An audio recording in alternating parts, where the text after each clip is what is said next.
In today's video, I'm going to teach you how to sign in to Suno. To get started, open your web browser and go to suno.com. Once the website loads, take a quick look at the top right corner of the page. That's where you'll find the sign in button. Click on it to begin the login process. After that, Suno will show you a few different sign-in options. You can choose the login provider that works best for you. Typically, the available choices include Google, Discord, Apple, or Microsoft.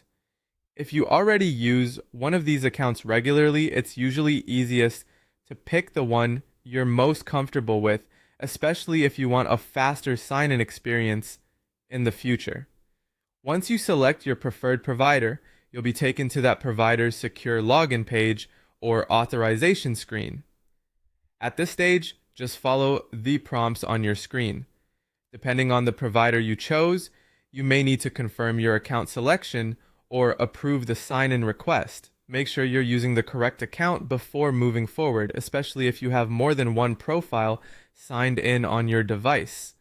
When prompted, authorize the connection so Suno can access your account and complete the sign-in process.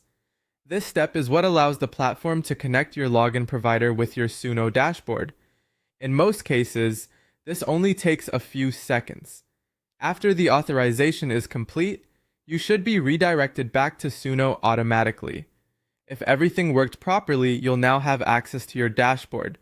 From there, you can continue exploring the platform and move on to whatever you plan to do next.